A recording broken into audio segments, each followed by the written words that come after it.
and welcome to Chi Talks, another episode with Javi and Nona. Our guest today is Dr. Brian Lau. He has a master's degree in Oriental Medicine from East West College of Natural Medicine, where he graduated summa cum laude. Dr. Lau holds advanced certification in both core structural integration and sports medicine acupuncture. In addition to directing Ideal Balance, Dr. Lau teaches nationally with the Sports Medicine Acupuncture Certification Program based in San Diego, California, Manhattan, NYC, and Chicago, Illinois. Dr. Lau, thanks for joining us today. Great, thank you for having me. It's great to see you. And I'm excited to geek out with you today, if you will, because I feel like Brian Lau is someone I can definitely geek out with in terms of asking him, what's going on in my body when I'm doing this, when I'm doing that? When we're going deep, I'm going deep in. I think Dr. Brian Lau can tell us what's happening in those deep, visceral experiences as we're doing Tai Chi and Qigong.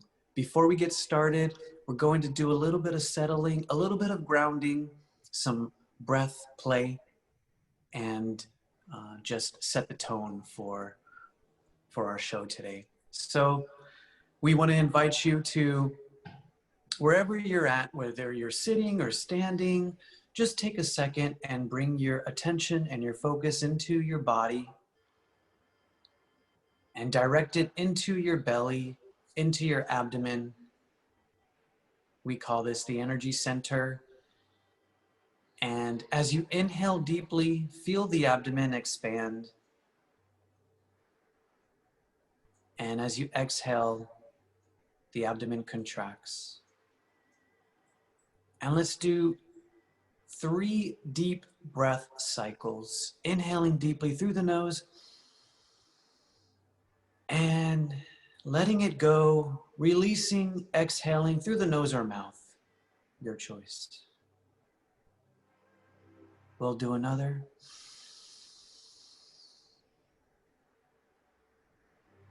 And exhaling, releasing, relaxing, centering, grounding. Last one here. Inhale. And if you like, you can just sigh with it.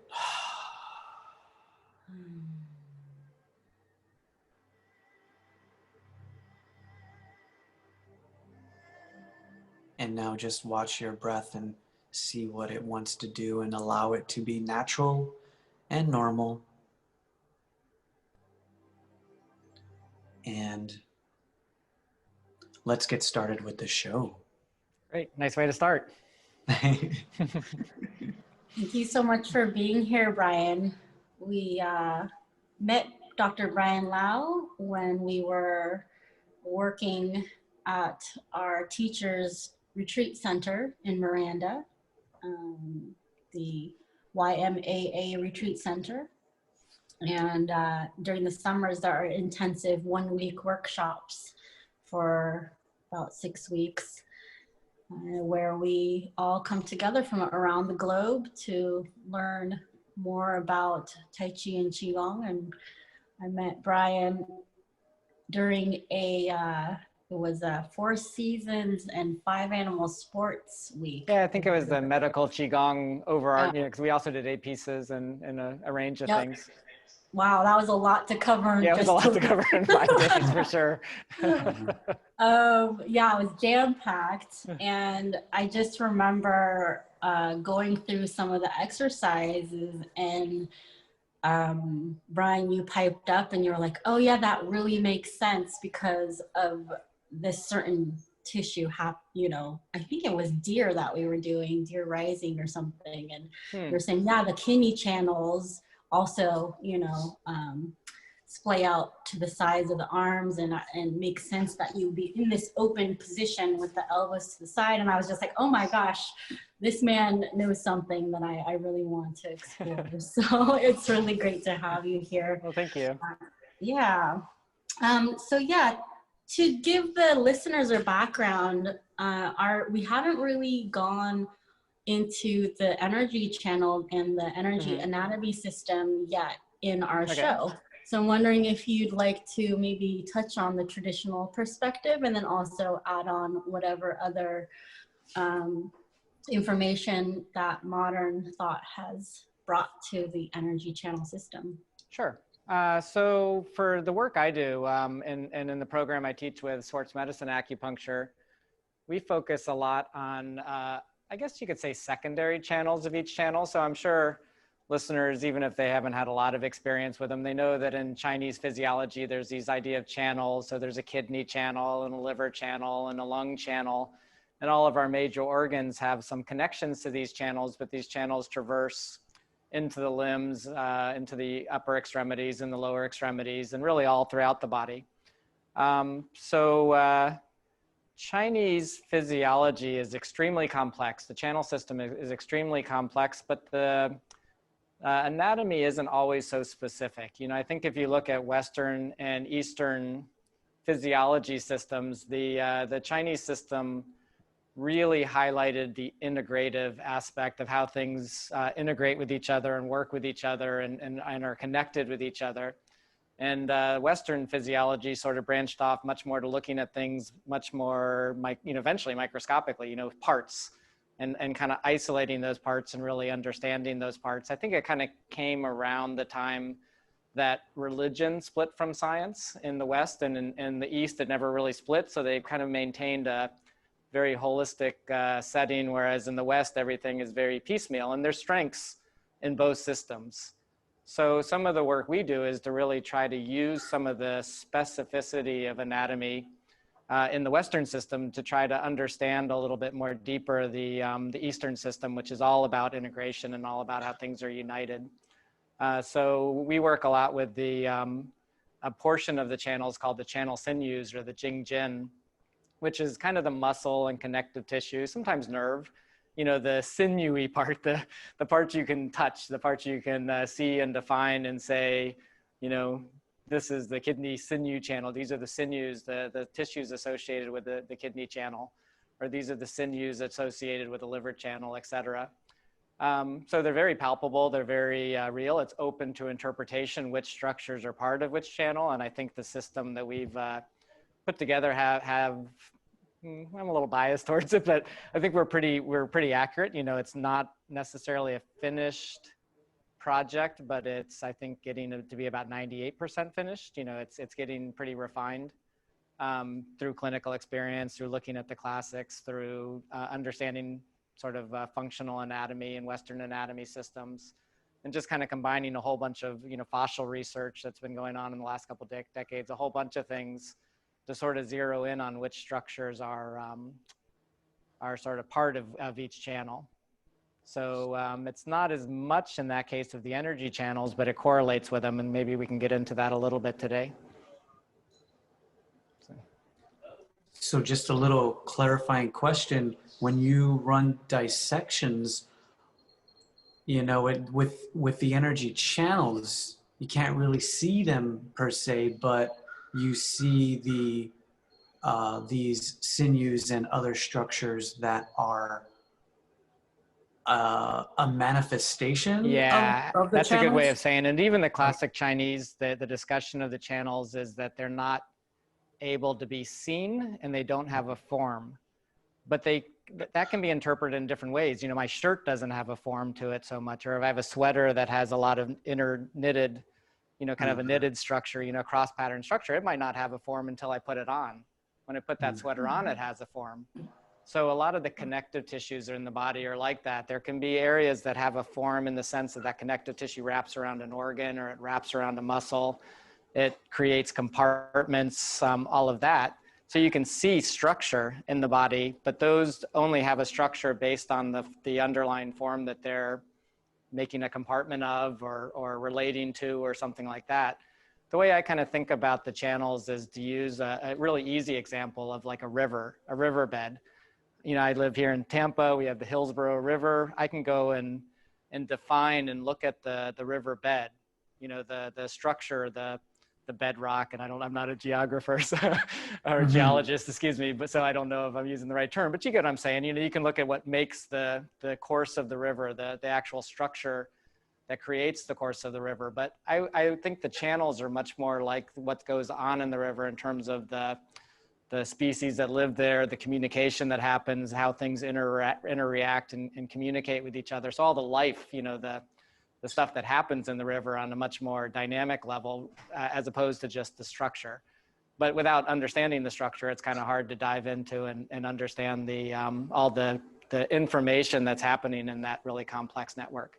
So I think the channels are a little bit like that. They're the communication and integration of blood flow and nervous system and, you know, proprioception that happens in those spaces of the body, communication that happens in those spaces of the body, and how things communicate in various ways with each other through those spaces, through those grooves and kind of cross-weaved fibers of the connective tissue primarily.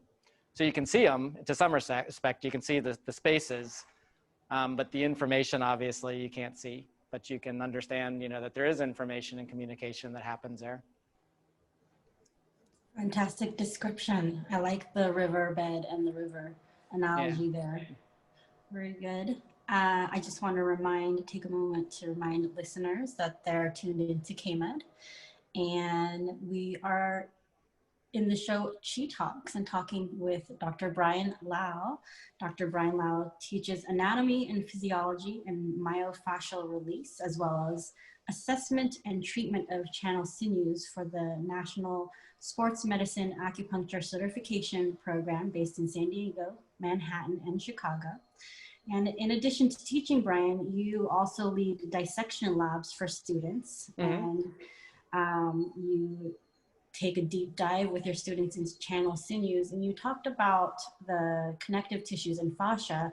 And I think that, you know, a lot of people know muscles and bone and tendons and ligaments, but fascia is not quite as common in our everyday living. I'm wondering if you could touch on the beautiful world of fascia. Yeah, it's a pretty complex world, and it's growing quite a bit. The understanding and the significance of it's growing quite a bit. It used to be the thing that you would take off and remove so you could see all the good stuff. So now it's becoming to some extent, the good stuff. It's kind of the spaces between. It's what creates form in the body and structure and holds things together, but at the same time creates compartments. I kind of like, especially for complex stuff like this anatomy, it's nice to think of simple things because the body's complex, but it's based on simple principles. And really an orange or citrus is a good example of this. If you start looking at citrus, you see these membranes that are between the sections, and you can, you know, even go down to the little pulp that has membranes around it. So that would be very much like the fascia. It kind of defines the organization of that fruit. You know, the fruit's much more simple than the body. Those layers are much more complex and much more of a puzzle to some extent. But it's that same principle. You know, each layer, each muscle has fascia around it. The compartments within muscles that create muscle fascicles, you know, bundles of muscle fibers have a compartment around it. Each individual muscle fiber has a compartment of fascia around it. Organs have fascia compartments. You know, so they create compartments, and I guess to some degree separation. I don't know if I'd call it that, but some separation, we'll say it that way. But at the same time, they connect two organs together, two muscle groups together. So they create connection too. So they connect the body, and that's the name connective tissue. So it's really the organizing portion of form of the body in terms of how the body relates one structure to the next and holds those structures together. But that's the mechanical.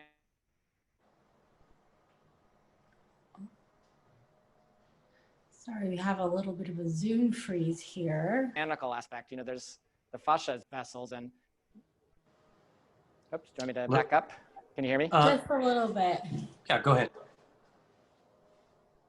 Good catch.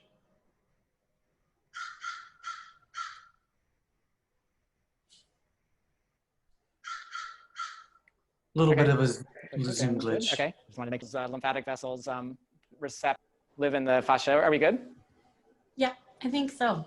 I think we're back. Okay. We're all catching up. Yeah, yeah. So there's a lot of communication that happens in those fascial layers in terms of taking blood from one region of the body to the next, you know, integrating movement and all that kind of stuff. Excellent. So fascia as a separating tool, but also a connective tool and a highway kind of for, you say lymph as well as neurons and blood. I believe that's what you said. Yeah, lymphatic vessels. So and all of that travel through those spaces of the connective tissue. Excellent. So, you know, back to the orange idea, it'd be as if all those vessels travel in those membranes to get to their final target. One of the things that I noticed in watching this video, what's the name of this video again? I think it's Stroll Beneath the Skin. Great video, yeah. It's a French video, a documentary. It really, you get a sense of how the fascia shape shifts in a way. Can you tell us a little bit about like the cellular structure and how it might be different from other connective tissues and muscles?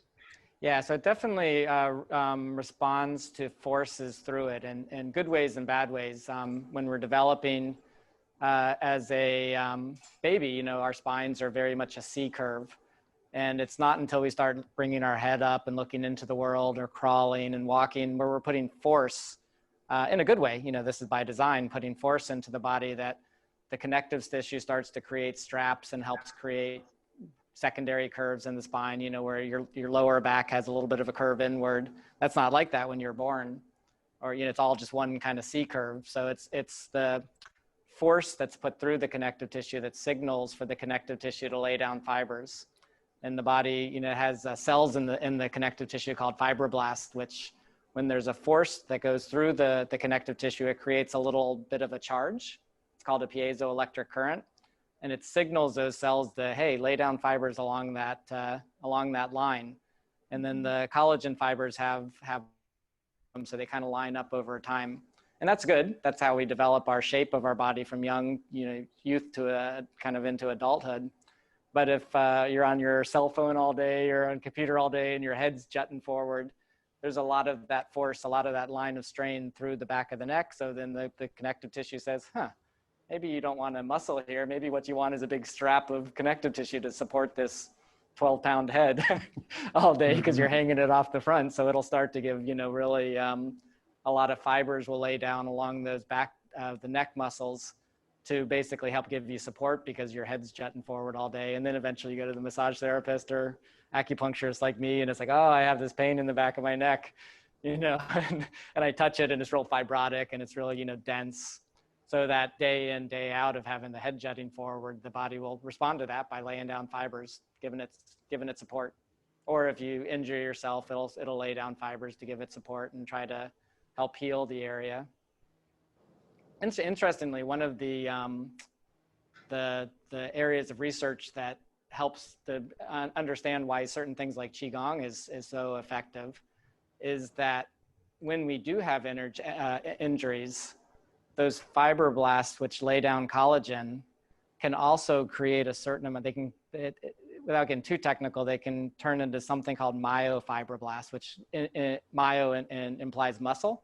So they can start to contract a little bit. The connective tissue can contract. And all of us have seen this. If you've ever had a really deep cut on your arm or something, and as the wound heals, you start seeing that wound, you know, start to pull inward. You know, as it heals, like the skin starts to kind of pull and pull inward as part of the healing. So those fibroblasts can have a little bit of a muscle type contraction, not part of our voluntary control, but they just do it automatically. And then, you know, over time they convert back to just regular fibroblasts, but sometimes they don't. And sometimes that connective tissue keeps a certain amount of contractibility. And one of the researches into acupuncture, for instance, is the acupuncture needle hooks and grabs and kind of pulls on those collagen fibers, kind of like spaghetti around a fork. You know, as the needle goes in and twists, those fibers wrap around the needle and it creates a little stretch in the connective tissue around that area, and it kind of helps bring those, kind of revert those myofibroblasts back to fibroblasts and reduce the contraction in the connective tissue. So any stretching would do that. And, you know, any just kind of regular movement through the tissue would start to take away that contractibility and over-densification in the connective tissue. If anyone's interested in that, there's a great article called, I think if you search on Google or something like that, for Science of Stretch. There's Helene Langevin, who's a big researcher. This is an article that's written that kind of sums up her research without getting into all the technical research jargon, you know, which can be hard to read. And it just kind of gives them really good, easy to understand examples of it. It's a little bit towards acupuncture, but it applies to anything. We're gonna talk a little more about stagnation and injury. And I wanted to kind of back up just a little bit. All these things that you are saying just kind of light up in my head. And one of the things that you have mentioned a couple of times is the word form. And when we're doing Tai Chi and Qigong sets, we typically refer to those as forms. And one of the things you're saying is that with the movement and with applied force onto the body, you sort of shape and form your body. And yes. As you load the body and as you distribute various energetic, forces and charges, you are in a way shape-shifting, forming your body. Absolutely. Which I thought it was really interesting. So form has this double meaning in this way, I think. Yeah, I think from a practice standpoint, and you guys, I think will agree with this, in your own practice when you started, and I know for me it was like this, you get corrections and you get maybe some help on the form, we'll say. Yeah. But some of that, obviously, you're not instantly great at it just based on that correction. And some of that you have to learn what you're doing and integrate it into the regular pattern. Of course, that aspect is there, but some of it takes a while for the body, that over and over process of doing it to start to change the shape of the bones and change the shape of the tissues, and that takes years for that over and over process to sort of reposition the body to some degree. You can open up and stretch tissue and strengthen it a little bit quicker, but then the shape of the body really starts to mold around that, for better or worse. I kind of like Qigong practices because that molding around that form is done in a healthy way versus maybe like an Olympic bike racer who starts to get like a really curved back over time. And if you look at like a high level athlete like that, their bodies start to manifest that sport. And sometimes that's, obviously good for the sport that they're doing, but maybe not great for health. So I kind of like the ones that are doing that create vibrant health. But it's not an instant thing. It takes a while for the body to catch up. The bones will start to reshape. Same mechanism, you put strain through them and they'll start to build stronger bones and build, something very simple is the on the side of your hip, the top of the leg bone, the femur, if you put your hands on your hip, there's a little projection on the sides. If you just did it, went into the gym and did squats every day and increased weight over time, the muscles pulling on those bones will start to create bigger processes. They'll start to get bigger over time just because of that strain pulled into the bone. That's why, we're encouraged to do weight bearing exercises as we get older, because it signals the bone to start laying down more bone ingredients, to make the bones bigger and denser and all of that. So that's the signaling that the body needs for the bones, and bone is a connective tissue. So it's the same with our more fibrous connective tissue, kind of soft tissues. They respond to those strains, good or bad strains. The strain that if you're looking at your phone all day versus doing practice that's healthy, it's going to still have an effect on it. Okay, that's awesome. So I kind of want to get a visual and help the listeners have a visual too. You mentioned when you get a wound on the skin and the skin starts to repair there. And one of the things that you notice in those repairs and in the skin is that it's very tight. And so correct me if I'm wrong, I think what you were saying was that if there's an injury or just some sort of repair that's needed within the body in some area, the area similar to this repair area of the skin that we're looking at as the example. And so you were saying that something like acupuncture, probably like pressure as well, Mm-hmm. and then even Sure. like the Qigong movements help to soften that skin and maybe allow the tissues around there to release and not be so tight. Is that right? Yeah, absolutely. It'll start to take away some of that contractibility. Up until the last couple decades, I don't think that was understood that the connective tissue can contract. It doesn't contract like muscles do. I can make my arm, I can lift a glass of water or whatever. I can do that voluntarily. But the connective tissue can have a certain amount of contractibility to it that's involuntary. And that's often more based on injury and that kind of stuff. Hmm. The other aspect that happens with injury, but also with lack of movement, and maybe back to an example, if the listeners have their mouths closed, even though there's space, like I can open my mouth and there's space and there's like a little bit of a tube, if my mouth's closed, my tongue is up against the top of my mouth, it's up against the bottom of my mouth, they're in contact and they can slide, I can slide my tongue along the palate of my mouth. If you could kind of imagine kind of like cotton candy type fuzz that actually connected your tongue to the roof of your mouth, but still allowed movement. That's what a lot of the spaces in the body are like. They have potential for movement. They can slide and glide in reference to each other. But at the same time, they're held together, more so than our mouth is. That's kind of just an easy example to feel. But like one muscle next to another muscle is the same way. It can glide, it can move. There's a potential for movement there, but it's held together by these kind of fuzz fibers of the connective tissue. And if I don't move, or I fall and I get an injury or something like that, and the body starts laying down more fibers, in the case of not moving, the body's always laying down fibers. And if those structures aren't moving in relationship to each other and gliding, well, eventually they just get stuck and they don't move anymore. Or if I fall and have an injury and that area gets irritated and the body starts trying to kind of support the area by laying down a bunch of fibers, those areas can get stuck.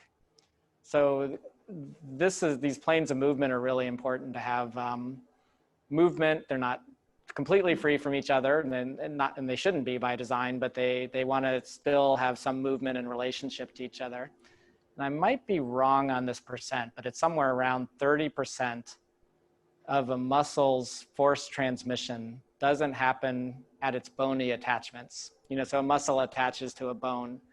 For instance, I have a muscle on my neck called the levator scapula. It has an attachment on the top of my shoulder blade, and then attachments onto the upper cervical spine, the upper neck bones. And about 30% of that force transmission doesn't happen at those bone attachments. As the muscle contracts, it pulls about 70% into those bones. But about 30% of that force happens in surrounding muscles that share these fascial connections. So if you think about it, you think, geez, that seems like a waste that 30% of that force of the muscle is pulling into other muscles and doesn't pull on the bones. But it's not really, it's by design. This is how muscles communicate with each other and help coordinate movement. There's a lot of receptors in those connective tissue spaces that tells my levator scapula how to contract and relate to the trapezius and how to work with the other surrounding muscles and create a very coordinated movement with each other. And if the body has a really over-densified connective tissue, it loses that ability to communicate. And then our movements get kind of clunky and less coordinated and more effortful. And we're not able to sort of have the body have that easy kind of comfortable movement patterns that we have if otherwise.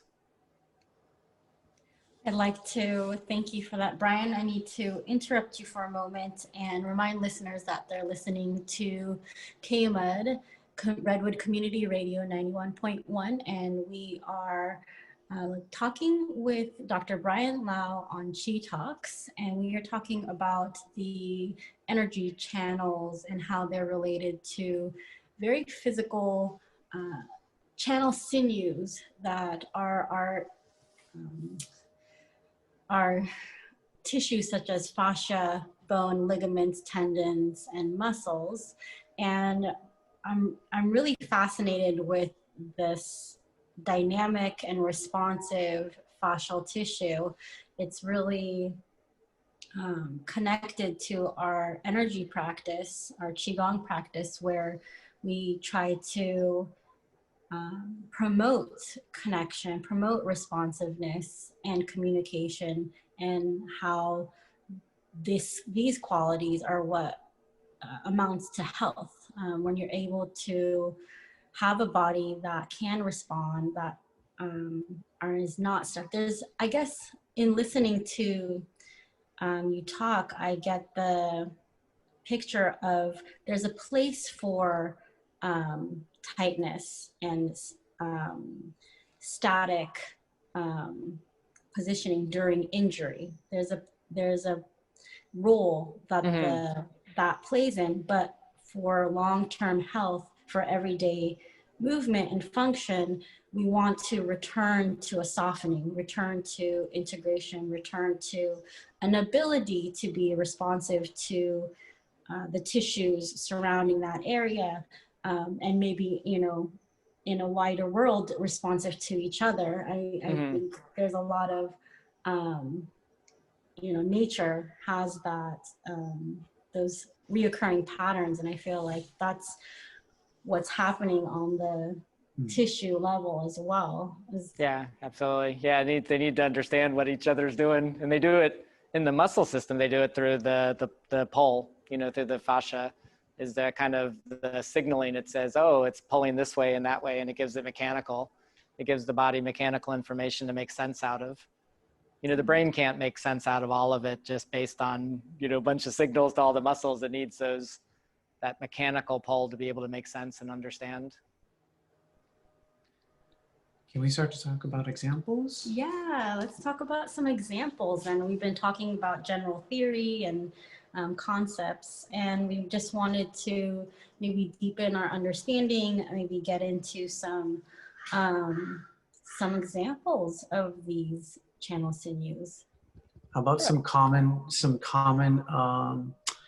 maybe chronic, could be acute issues that most people deal with, back stuff, neck and shoulder, which I saw on your website. You do offer classes to help alleviate pain. So based on what we've discussed so far, what's going on in these areas? So this is a good example to talk about, not this whole theoretical aspect, but to be a little bit more practical. So the lung sinew channel travels up the arm, and we could go muscle by muscle through it, but I don't think we need to go through the whole arm.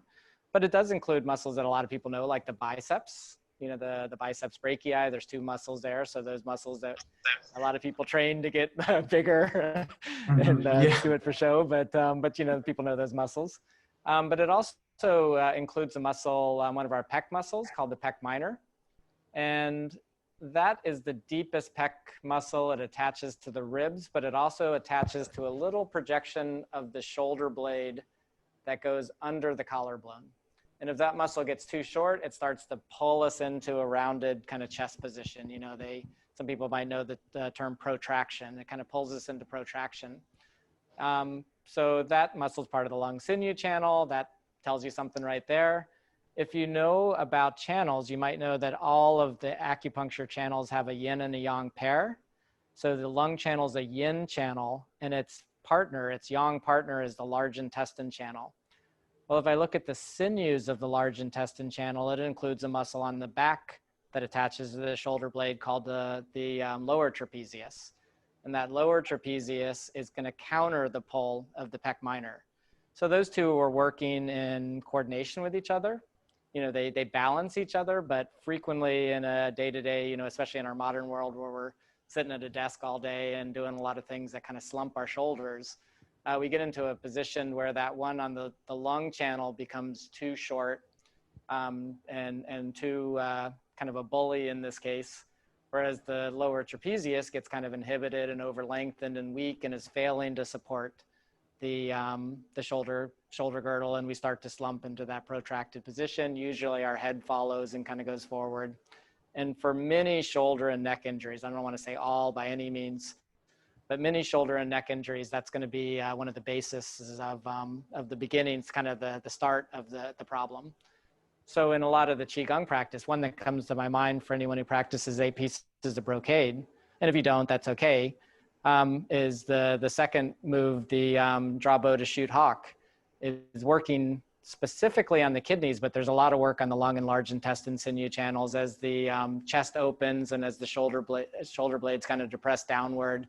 And it's like drawing a big bow and arrow where there's a lot of expansion and movement in the front of the body and that lung sinew channel, and a lot of activation. You know, the muscles are not tense in a bad way, but they're gently, slowly starting to have some tone to pull this gap down and help create that expansion. So the two are working in a very balanced way, or at least you're starting to train them to work in a very balanced way instead of the lower traps not doing anything and the Pec Minor just holding on all day. So, and at the same time, when it does that, it creates an expansion in the rib cage. The lungs can expand more. So it starts to work on those organs too. You know, the Pec Minor, as it's being pulled, pulls on the rib cage and creates a very expansive rib cage. So that would be a good example of how those two work in coordination. You guys sometimes do movement in this, or at least talk through movement. Is that something you wanted to try to talk through? It's kind of a complex one. I don't know. Yeah, pulling the bow. Yeah, let's give it a shot. This is great, actually, because what we find in Tai Chi practice a lot of times with clients and students is there's a natural, let's say maybe stuckness or lack of mobility with what we call the chest bow, which goes, you know, from shoulder to shoulder, in order to engage and activate and become more fluid, you have to activate these muscles around it, rhomboids in the back, pecs in the front, to either what we say close the chest or open the chest. And this is something that I struggled with. I remember, wow, there was a lot of stagnation there. I did a lot of weight training prior to Tai Chi and Qigong, so I could tell, yeah, my shoulder over the years just gained a lot of this fluid type motion that I found, you know, brought me more mobility and ability to do Tai Chi and Qigong the way I was being asked to do it in training. Yeah, absolutely. Yeah, and it takes time because, you know, they're conditioned to not move that way after a while. Right. So. Well, let's try it. And you said, Brian, I think folks at home listening in, they can try this either sitting down or standing up. If you are doing either, you want the kind of the back to be semi-upright position. And if you're sitting in a chair, maybe bring your seat to kind of the front of the chair so your feet can touch the ground. And if you're standing, suggest maybe doing it seated. Okay, yeah, we can ask everyone. I like the exercise standing actually, but it might be for just talking through. It might be easier because I might actually start with the sit bones. All right, go right ahead, Brian. Take it away. All right. So if you, just like Nona mentioned, if you have, if you're sitting and you have the weight a little bit forward, you're not leaning back against the chair. What I want you to start with is feeling the sit bones, you know, the bony projections. If you're slumped back on your pelvis and you roll back onto your tailbone, you don't feel those. You have to get kind of upright to where the weight's on those sort of bony projections that are at the bottom of your pelvis. And, you know, just kind of get a sense. You can rock back and forth, just get a sense of where those are. And if you roll off of those bones and the back kind of curves a little bit, notice that the whole spine can create just a little bit of a kind of like a C curve, you know, as if you're like looking down at a book in your lap. You know, if you curl down the pelvis, then there's a nice gentle sort of arc. And as you come back onto those sit bones, the pelvis comes back under, it gives a little bit of support, and it kind of lifts your chest a bit. This is kind of a simplified version of what you guys do with the spinal wave, right? A little harder to talk about that in a discussion without seeing it. So this is kind of a simple aspect of that. So what I want you to try again is to roll off the sit bones, let the shoulders purposely slump forward a little bit. Roll back onto them, and the chest can open. Now I want to do it wrong for a second. If you tense your back muscles up and arch your back as if your mom just told you to stand up straight and you're arching your whole back. So those are different muscles. Those are the muscles we don't want to necessarily engage too much right now because it's the more of the shoulder blade muscles. So when I roll back up on the sit bones, can you just gently, softly kind of combine that motion with pulling the shoulder blades just a little bit together, but more down, as if you're trying to tuck those shoulder blades into the back pocket, just a little bit. Not by arching your back, not by engaging those big muscles in the back, but just by gently sort of tucking the shoulder blades into your back pocket. Obviously, they're not going that far, it's just the direction. So let's give it a try. So we'll roll off the sit bones.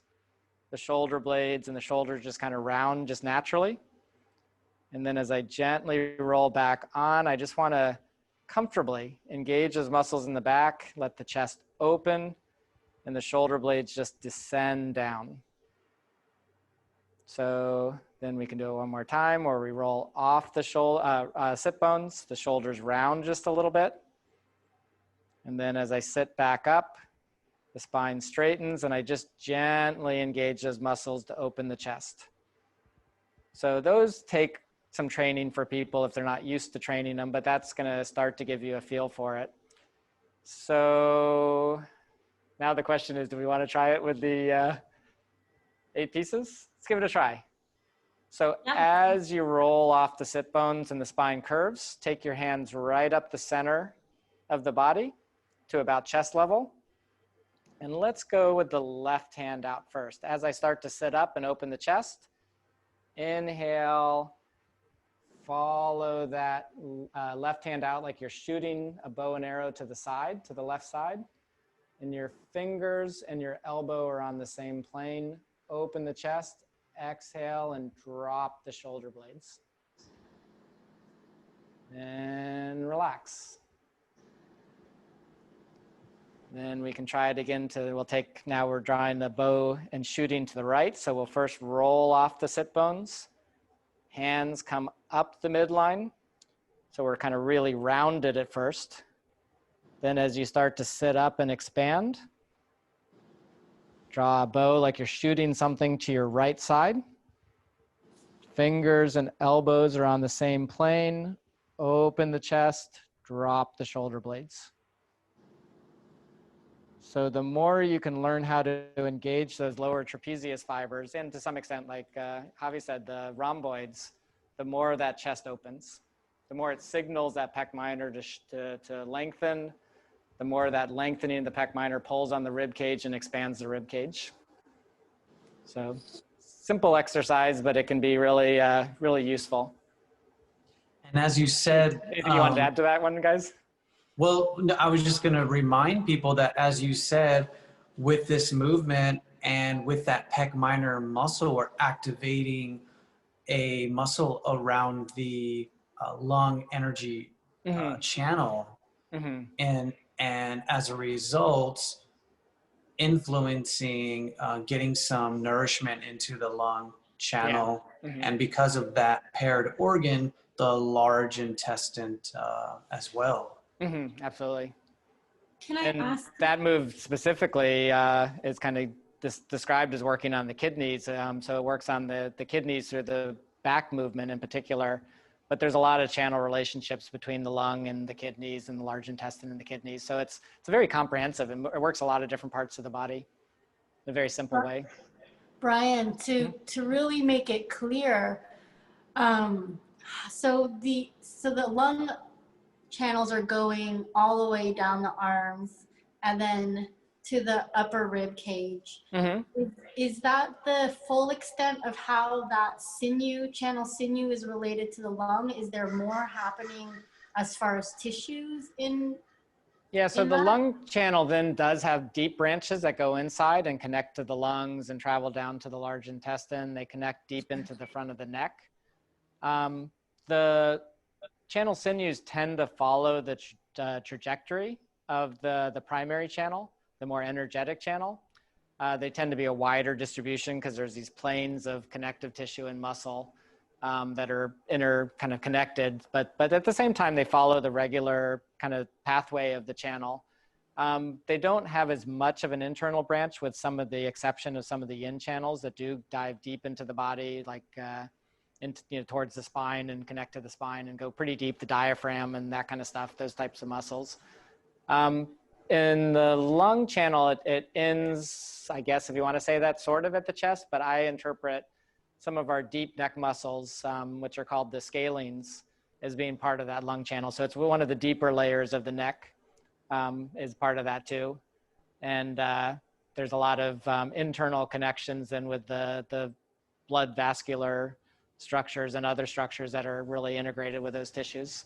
So for instance, the Pec Minor, that one we were talking on in the front, our main nerve branches to the arm, and the blood supply to the arm travels underneath that pectoralis minor and goes out into the arm and then separates into nerves that people might have heard of, like the median nerve and the different named nerves. It starts as a bundle going with the blood vessels. They travel together and they travel under the collarbone through, first of all, they go through those neck muscles I just mentioned, under the collarbone and then under the Pec Minor. So if some of those structures are over-shortened, somebody might start having numbness in the arm or reduced blood flow to the arm, because those muscular structures can put too much pressure on the blood vessels and the nerves and then cause kind of an entrapment there. It's not the only reason why people would have numbness or pain in the arm like that, but it's a big cause of it.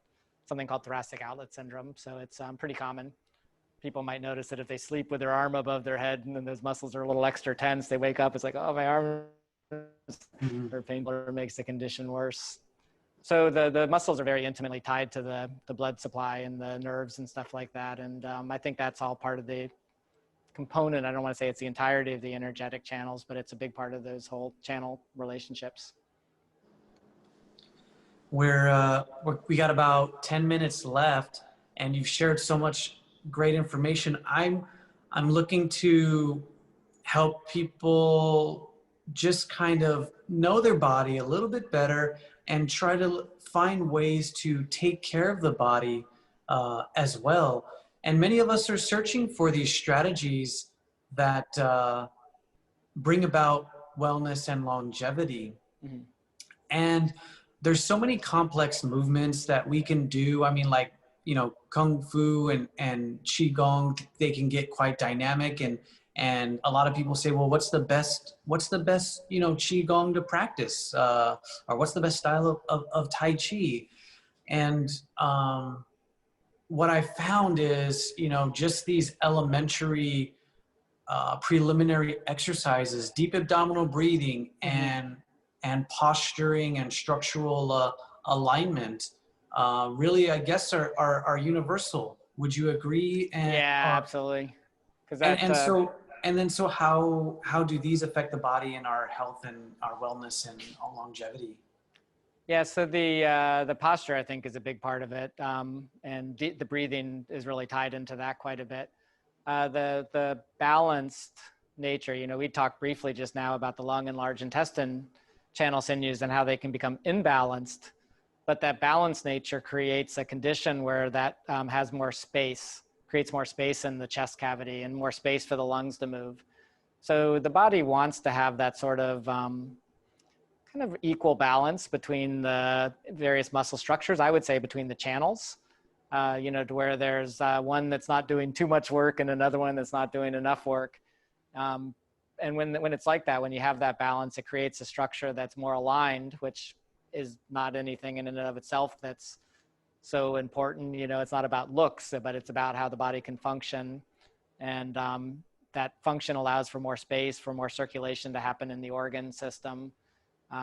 The posture is really tied into, in my opinion, to creating a condition of internal space, more room inside for everything to move. And if the body, a simple example, if you look at people who kind of lean back a lot, like their rib cage is kind of leaning backwards, maybe their pelvis is tipping forward a little bit, you can kind of think, well, geez, their kidneys are really getting kind of squished. They don't have room and they don't have space in that back kind of lower spine area for their kidneys to do their proper movement and have good circulation and good sort of good vibrant health. They might not have a kidney disease because of that, but the kidneys aren't able to function at their very best. And same thing really for a lot of the organs. If there's not that room and that internal space for them to move, because they have movements too, then it sets the stage for less vibrant health in the body.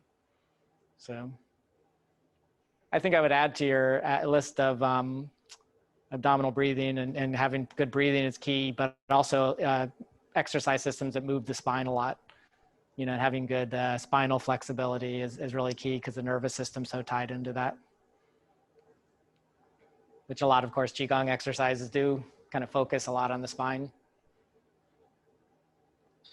Well, thank you so much. We're going to close it off, and we want people to have your information so they know how to get a hold of you.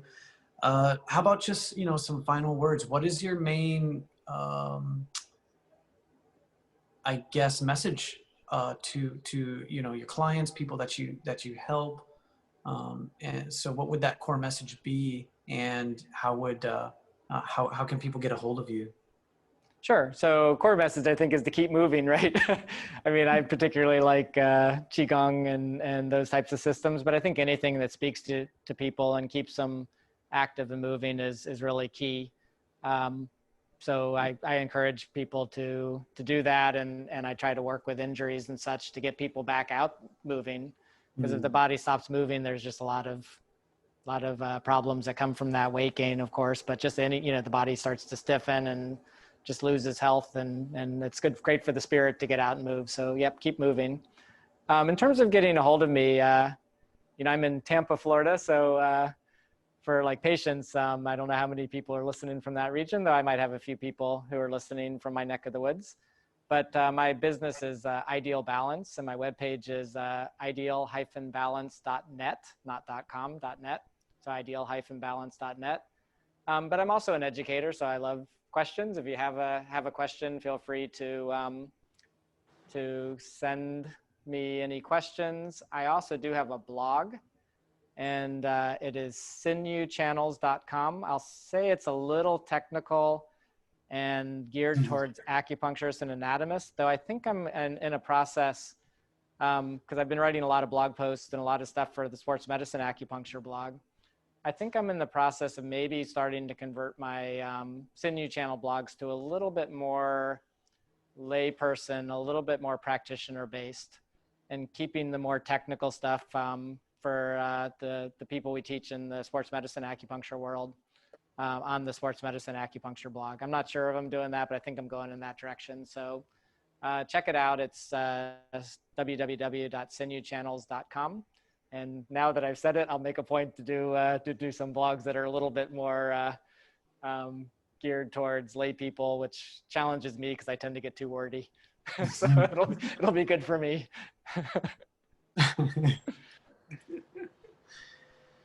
That's great. I know you also teach classes online as well. Is that something that anyone anywhere can sign up for, or is that just for your clients mostly? Oh, no, it can be anybody. Yeah. So right now my blog post, I started doing the online classes during COVID, and I didn't know where it was going to go, and I've come to the conclusion that I really like it. I don't think it's a replacement for in-person classes by any means, but I notice people come to class more because they're there in their living room. They don't have to travel 20 or 30 minutes to get to class. Yeah.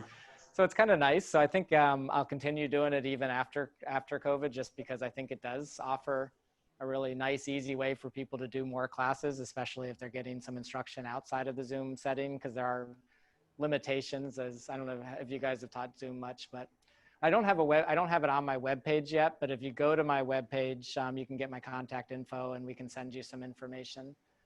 So I do have the schedule on my blog, on the Sinew Channels blog. You might have to go back a couple posts to see it, but that'll give you the contact information. So they're both linked together. So if you get to either of them, sinewchannels.com or ideal-balance.net, you should be able to get at least my phone number, email, and contact us, and we can send it to you. Wonderful. Well, thank you so much, Brian. It's been a real pleasure to have you. Sure. Thanks for inviting me. You just listened to Chi Talks with Javi and Nona and our guest, Dr. Brian Lau. Remember, keep moving, keep the chi flowing, and we'll see you next time. Thanks again.